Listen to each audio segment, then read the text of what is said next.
FIFA club বিশ্বকাপের ড্রয়ে সবার চোখ ছিল কোন তারকা কার মুখোমুখি হচ্ছেন, কিংবা কোন দুই পরাশক্তি একই গ্রুপে পড়তে যাচ্ছে। ড্রয়ে অপেক্ষাকৃত সহজ প্রতিপক্ষই পেয়েছে লিওনেল মেসির ইন্টার মায়ামি। গ্রুপ এ তে তাদের সঙ্গে অন্য তিনটি দল ব্রাজিলের পালমেইরাস, পর্তুগালের পোর্তো ও সৌদি আরবের আল আহলি।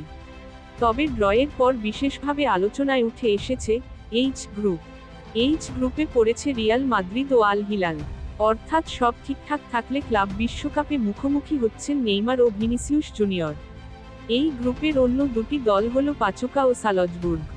যুক্তরাষ্ট্রের মায়ামিতে গতকাল রাতে অনুষ্ঠিত হল ক্লাব বিশ্বকাপের ড্র, যেখানে বিভিন্ন খেলোয়াড়দের পাশাপাশি উপস্থিত ছিলেন সাবেক ফুটবল তারকারাও। আয়োজন শুরুর আগে শুভকামনা জানিয়ে বার্তা দেন যুক্তরাষ্ট্রে সদ্য নির্বাচিত প্রেসিডেন্ট ডোনাল্ড ট্রাম্প। আগামী বছর ক্লাব বিশ্বকাপে 32টি দল 8টি গ্রুপে ভাগ হয়ে খেলবে। প্রতি গ্রুপে রয়েছে 3টি করে দল। গ্রুপগুলো থেকে 2টি করে দল শেষ 16-এ যাবে। আগামী বছরের 15 জুন থেকে 13 জুলাই পর্যন্ত যুক্তরাষ্ট্রের 12টি স্টেডিয়ামে অনুষ্ঠিত হবে ক্লাব বিশ্বকাপের লড়াই। এটিকে 2026 বিশ্বকাপের ড্রেস রিহার্সেল হিসেবেও দেখা হচ্ছে। 2026 বিশ্বকাপ যৌথভাবে আয়োজন করবে যুক্তরাষ্ট্র, মেক্সিকো ও কানাডা। আয়োজক দেশের প্রতিনিধি হিসেবে ক্লাব বিশ্বকাপে দেখা যাবে ইন্টার মায়ামিকে। ফ্লোরিডার হার্ড রক স্টেডিয়ামে উদ্বোধনী ম্যাচ খেলবেন মেসিরা।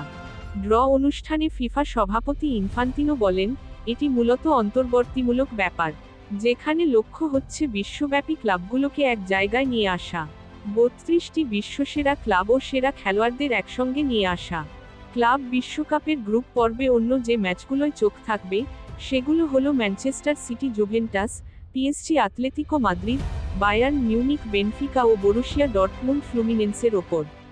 প্রতিযোগিতায় মায়ামির অংশগ্রহণ নিয়ে বিতর্ক হয়েছিল অনেক। MLS সাপোর্টার্স শিল্ড জেতার পর মেসির ক্লাবকে অন্তর্ভুক্ত করা হয়। অংশগ্রহণের প্রক্রিয়া নিয়ে বিতর্ক থাকলেও প্রতিযোগিতায় ভালো কিছুই করতে চায় ক্লাবটি।